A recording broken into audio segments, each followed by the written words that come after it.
Un cordial saludo a todos y todas los y las interesadas en los temas de las alternativas al desarrollo, la sustentabilidad, la sostenibilidad, las posturas críticas, las miradas alternativas y disruptivas. Hoy abordaremos un texto de Enrique Domingo Dussel Ambrosini, el maestro Enrique Dussel, quien ha muerto hace poco en México, el 5 de noviembre de 2023. Él, un argentino naturalizado en México, quien fue académico, filósofo, historiador, teólogo, uno de los teóricos más reconocidos de América Latina sobre las teorías decoloniales. Dussel, reconocido internacionalmente por su trabajo en el campo de la ética, la filosofía política, la filosofía latinoamericana y en particular por haber sido uno de los fundadores de la filosofía de la liberación, corriente de pensamiento de la que se le considera todo un arquitecto, habiendo sido también uno de los iniciadores de la teología de la liberación. Su obra dialoga con la de filósofos como Karl Otto Appel, Gianni Battimo, Jürgen Habermas, Richard Rorty, Emanuel Levinas y Adela Cortina. Tuvo un vasto conocimiento en filosofía, política, historia y religión, que plasmó en más de 50 libros y más de 400 artículos. De esta forma, se hace que se le clasifique como uno de los teóricos más prestigiosos a nivel americano en el siglo XX, cuya obra, en este caso, es un cimiento para lo que estamos haciendo en este espacio y en otros espacios de formación, sobre, la, sobre el trabajo comprometido o el ejercicio comprometido por la transformación crítica de la humanidad y de la sociedad. De tal forma que él es un crítico de la modernidad. Sus textos apelan a un concepto interesante que hemos tocado en muchos de los textos en otro momento, que se llama transmodernidad, un concepto innovador que sirve para pensar en lo transformativo o muy ligado a aquello que se conoció como posmodernidad o desencanto de la modernidad. También fue crítico del helenocentrismo, del eurocentrismo y del occidentalismo como ejes del pensamiento humano que derivan en todas las obras de la historia de la humanidad de los últimos siglos. Defendió toda su vida una postura filosófica que se denominó giro descolonizador o giro decolonial. Muy bien, de Enrique Dussel abordaremos una de sus más importantes obras, que fue 1492, El encubrimiento del otro, hacia el origen del mito de la modernidad. Muy bien, soy Wilfer Ceballos Betancourt y los acompañaré en la presente lectura de algunos capítulos de este fabuloso texto. Bienvenidos y bienvenidas. Título: 1492, El encubrimiento del otro, hacia el origen del mito de la modernidad. Palabras preliminares. Se trata de ir hacia el origen del mito de la modernidad. La modernidad tiene un concepto emancipador racional que afirmaremos, que subsumiremos, pero al mismo tiempo desarrolla un mito irracional, de justificación de la violencia que debemos negar, superar. Los posmodernos critican la razón moderna como razón. Nosotros criticaremos a la razón moderna por encubrir un mito irracional. La necesidad de superación de la modernidad es lo que intentamos mostrar en estas conferencias. Abro comillas, la transmodernidad, un proyecto futuro. Cierro comillas. Podría titularse este ciclo de conferencias. Como se trata solo de una introducción, un prolegómeno, hemos pensado darle más bien un carácter histórico. 1492, según muestra la tesis central, es la fecha del nacimiento de la modernidad, aunque su gestación, como el feto, lleve un tiempo de crecimiento intrauterino. La modernidad se originó en las ciudades europeas medievales libres, centros de enorme creatividad, pero nació cuando Europa pudo confrontarse con el otro y controlarlo, vencerlo, violentarlo, cuando pudo definirse como un ego descubridor, conquistador, colonizador de la alteridad constitutiva de la misma modernidad. De todas maneras, ese otro no fue descubierto como otro, sino que fue encubierto como lo mismo que Europa ya era desde siempre. De manera que 1492 será el momento del nacimiento de la modernidad como concepto, el momento concreto del origen de un mito de violencia sacrificial muy particular y al mismo tiempo un proceso de encubrimiento de lo no europeo. Por dictar estas conferencias en Frankfurt, queremos referirnos a algunos de los grandes pensadores de esta ciudad. Desde Hegel, que tiene su juvenil etapa de Frankfurt, hasta la así llamada Escuela de Frankfurt, que lleva su nombre. En estas conferencias se tratará de introducir desde una reflexión sobre un hecho histórico, un discurso que deberá desarrollarse en el futuro en un sentido más crítico aún. Se trata de clarificar la posibilidad de un diálogo intercultural, interfilosófico, que hemos ya iniciado con Karl Otto Appel. Para muchos como Montaigne o Richard Rorty, la existencia empírica de diversas culturas, mundos de la vida, son incomunicables, inconmensurables. Por tanto, la tarea, repito, deberá consistir en desarrollar una teoría o filosofía del diálogo, como parte de una filosofía de la liberación, del oprimido, del incomunicado, del excluido del otro, como sobre las condiciones de posibilidad histórica hermenéutica de la comunicación intercultural. La filosofía trascendental apeliana tiene dificultad en este nivel, ya que se encuentra en el ámbito del discutido problema de la aplicación de los principios éticos. En cambio, para la filosofía de la liberación, que parte desde la alteridad, desde el compelido o el excluido, la cultura dominada y explotada, de lo concreto histórico, se trata de mostrar esas condiciones de posibilidad de dialogar desde la afirmación de la alteridad y al mismo tiempo desde la negatividad, desde su imposibilidad empírica concreta, al menos como punto de partida, de que el otro excluido y dominado pueda efectivamente intervenir, no digo en una argumentación, ni siquiera en una conversación, como propone Rorty, porque él mismo que niega la posibilidad de un diálogo propiamente racional, que es lo que estamos intentando, tampoco toma en serio la situación asimétrica del excluido del otro. Quiero dejar constancia que escribo estas palabras preliminares aquí en Sevilla al comenzar la redacción de estas conferencias. Esta que fue tierra de moros, de musulmanes, hasta aquel trágico 6 de enero de 1492, en que los reyes católicos ocuparon la refinada Granada, entregada por Boabdil, el último sultán que pisó tierra europea, como término final de la Edad Media, en el campamento de los bárbaros cristianos. Si se los compara con la sutileza, educación, modales de la sociedad del antiguo califato de Córdoba. Caminaba apresurado, vendiendo su idea a los reyes. ¿Qué otra cosa son las capitulaciones de Santa Fe? Un atrevido navegante del Mediterráneo habría de ser el último navegante de un Mediterráneo occidental y periférico del mundo musulmán, que intentaba lanzarse hacia la India por el mar Océano, solo un mar secundario hasta ese momento llamado Atlántico. Así como los cristianos ocuparon Málaga, ayer di una conferencia en ese puerto y pensaba en todo esto, cortando a cuchillo las cabezas de los andaluces musulmanes en 1487. Así también les acontecerá a los indios, habitantes y víctimas del nuevo continente descubierto. Alianzas y tratos nunca cumplidos, eliminación de las élites. Me devuelvo, hago claridad, descubierto entre comillas. Continúo, eliminando a las élites de los pueblos ocupados, torturas sin fin, exigencias para que traicionen a su religión y cultura, bajo pena de muerte o expulsión, ocupación de tierras, repartimiento de los habitantes en manos de los capitanes cristianos de la Reconquista. El método violento se experimentó durante siglos, aquí, en Andalucía. La violencia victimaria y sacrificial, pretendidamente inocente, inició su largo camino destructivo. Junto al Guadalquivir, en Sevilla, a la sombra de la Torre del Oro, que nos recuerda el siglo de oro, la costa de las perlas, la costa del oro, Panamá, la Costa Rica, el Puerto Rico, la Argentina de Argentum, plata. Torre por la que mucha de la plata que acá se saca y va en esos reinos a Europa, se beneficia con la sangre de los indios y va envuelta de sus cueros. Torre por la que la riqueza indiana pasó hacia Flandes y después a Inglaterra, del África a la India y a la China. Torre donde un nuevo dios, entre comillas, comenzó a ser idolátricamente adorado, exigiendo víctimas a su violencia, y las sigue exigiendo en 1992.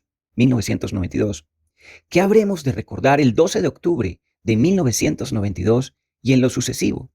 Es el tema de estas conferencias. ¿Cuál debería ser nuestra opción racional o ética ante un hecho que ciertamente marca un hito en la historia mundial, pero banalizado por la propaganda, por las disputas superficiales o los intereses políticos, eclesiales o financieros? Desearía por último agradecer a la Johann Wolfgang Goethe University de Frankfurt, Alemania, por haberme invitado a dictar estas 8 conferencias de octubre a diciembre de 1992. También a la Universidad de Vanderbilt de Massville, USA, donde enseñé en el semestre de otoño de 1991.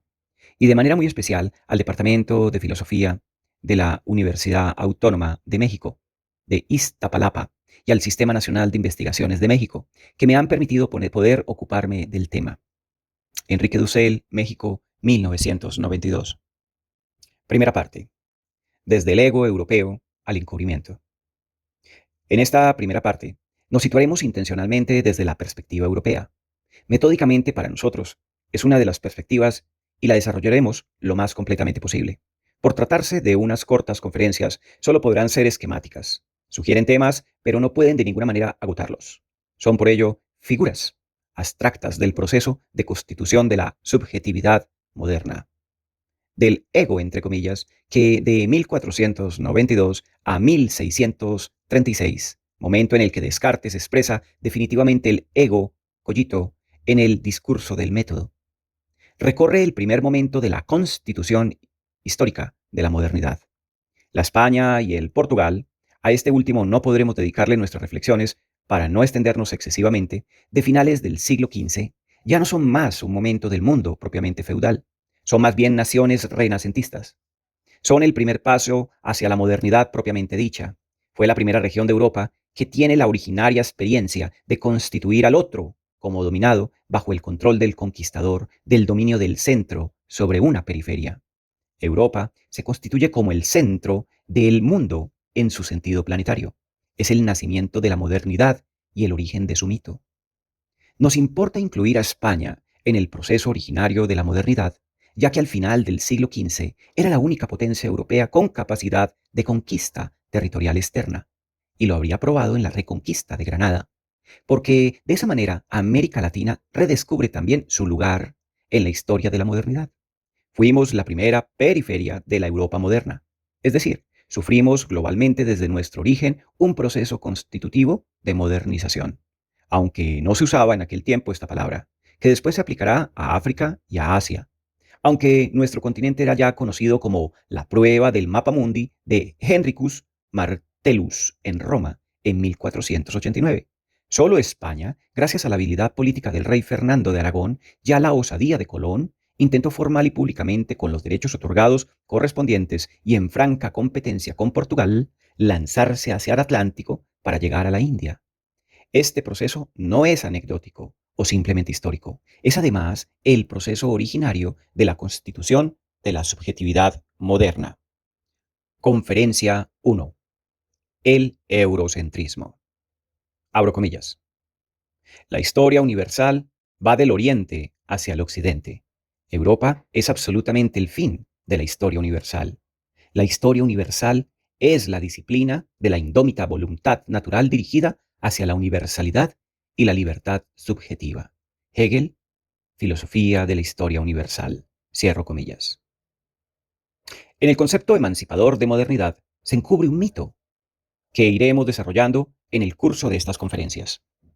Por ahora, deseamos, en primer lugar, tratar un componente enmascarado, sutil, que subyace en general debajo de la reflexión filosófica y de muchas otras posiciones teóricas del pensamiento europeo y norteamericano.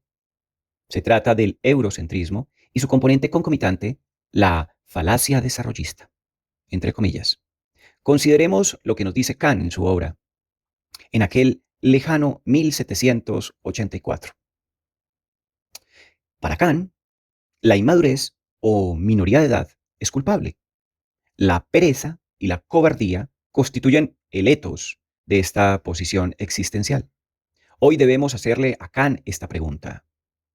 ¿Un africano en África o como esclavo en Estados Unidos en el siglo XVIII, un indígena en México o un mestizo latinoamericano posteriormente, deben ser considerados en ese estado de culpable inmadurez?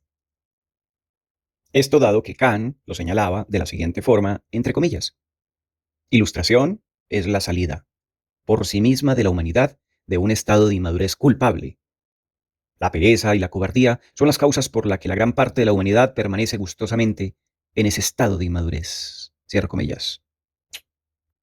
De esta forma, veamos cómo responde Hegel a esta cuestión, en las que muestra cómo la historia mundial es la autorrealización de Dios, de la razón, de la libertad. En realidad, es un proceso. Abro comillas para leer a Hegel. La historia universal representa el desarrollo de la conciencia que el espíritu tiene de su libertad y también la evolución de la realización que éste obtiene por medio de tal conciencia. El desarrollo implica una serie de fases, una serie de determinaciones de la libertad que nacen del concepto de la cosa, o sea, aquí de la naturaleza de la libertad, al hacerse consciente de sí. Esta necesidad y la serie necesaria de las puras determinaciones abstractas del concepto son estudiadas en la lógica. Cierro comillas. En esta lógica hegeliana, el concepto de desarrollo juega un papel central. Es el que determina el movimiento mismo del concepto, hasta culminar en la idea, desde el ser indeterminado hasta el saber absoluto de la lógica. El desarrollo es dialécticamente lineal. Es una categoría primeramente ontológica, hoy sociológica, pero deseamos retomar a su origen filosófico propiamente dicho, más en el caso de la historia mundial. Dicho desarrollo además tiene una dirección en el espacio. Abro comillas. La historia universal va del oriente al occidente. Europa es absolutamente el fin de la historia universal. Asia es el comienzo. Cierro comillas. Según Hegel. Pero ese movimiento, este-oeste, como puede observarse, ha debido antes eliminar de la historia mundial a América Latina y al África. Además, situará al Asia en un estado de inmadurez o de niñez. Esencial. En efecto, abro comillas, el mundo se divide en el viejo mundo y en el nuevo mundo. El nombre del nuevo mundo proviene del hecho de que América no ha sido conocida hasta hace poco para los europeos. Pero no se crea que esta distinción es puramente externa. Aquí la división es esencial. Este mundo es nuevo, no solo relativamente, sino absolutamente. Lo es con respecto a todos sus caracteres propios, físicos y políticos. El mar de las islas, que se extiende entre América del Sur y Asia, revela cierta inmaturalidad, por lo que toca también a su origen. No menos presenta la Nueva Holanda caracteres de juventud geográfica, pues sí, partiendo de las posesiones inglesas, nos adentramos en el territorio y descubrimos enormes ríos que todavía no han llegado a fabricarse un lecho. De América y de su grado de civilización, especialmente en México y en Perú, tenemos información de su desarrollo. Pero como una cultura enteramente popular que expira en el momento en que el espíritu se le aproxima. La inferioridad de estos individuos en todo respecto es enteramente evidente. Cierro comillas. Palabras de Hegel en el siglo XIX. La inmadurez es total, física, hasta los vegetales y los animales son más primitivos, brutales, monstruosos o simplemente más débiles, degenerados.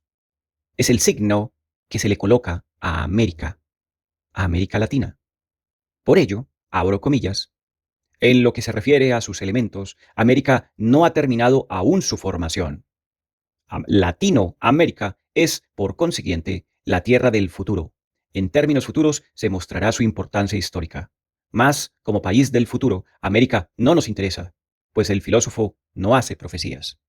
Cierro comillas. Palabras de Hegel. América Latina, por lo tanto, queda fuera de la historia mundial. Lo mismo acontecerá con el África.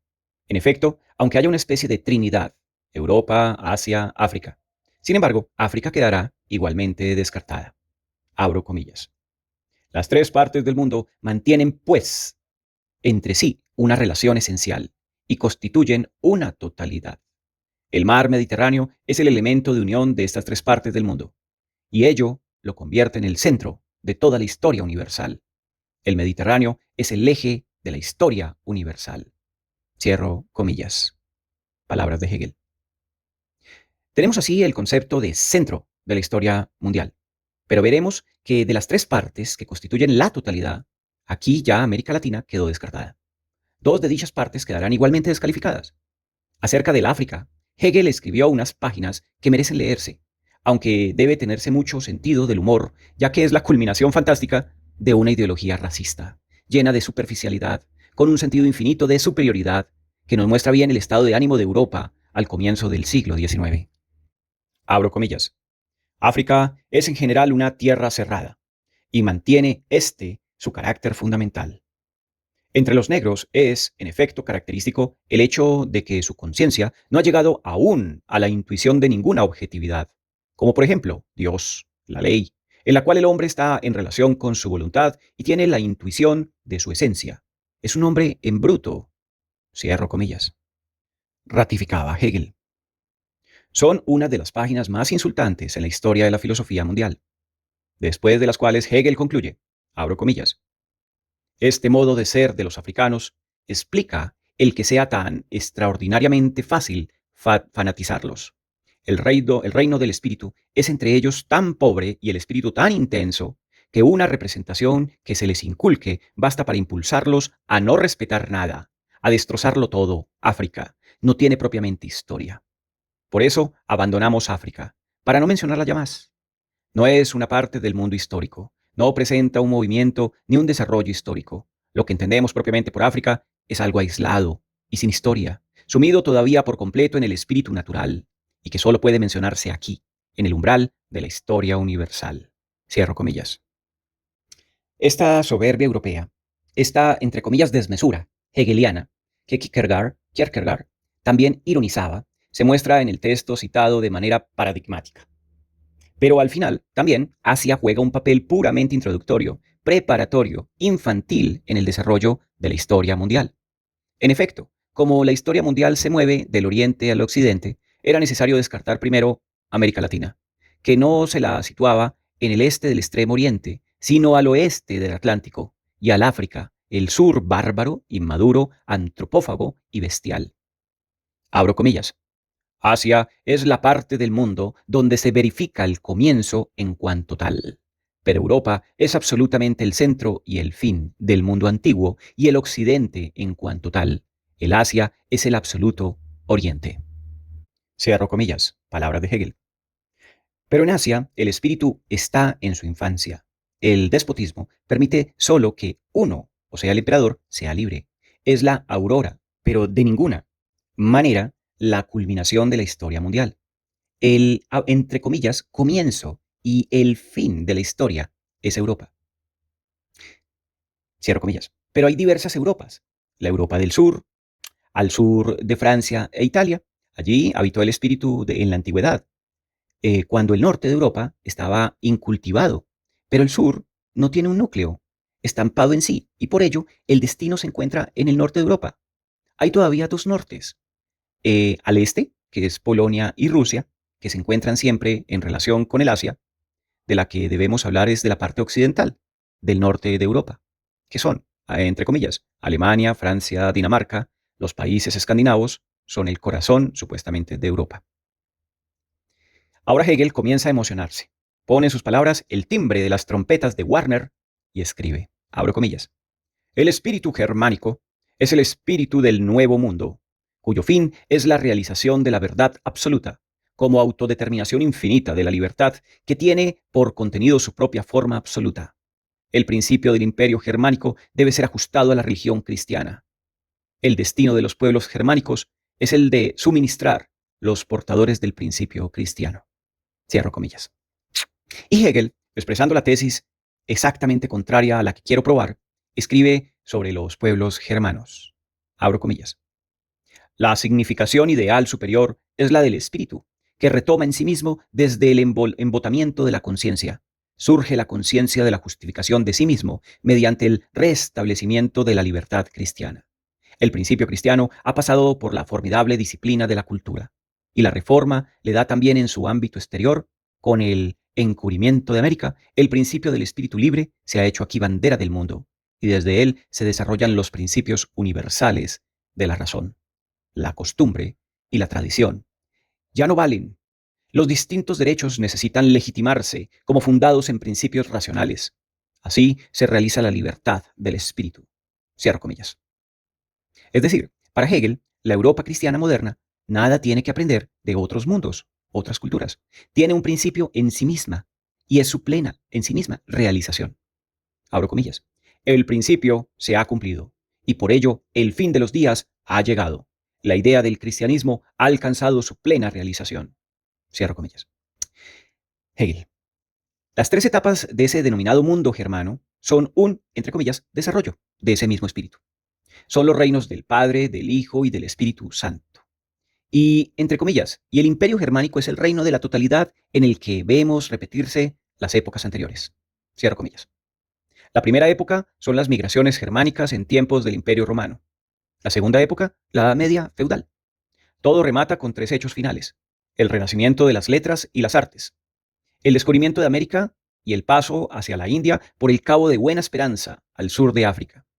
Pero estos tres hechos terminan la terrible noche de la Edad Media, pero no constituyen la nueva edad.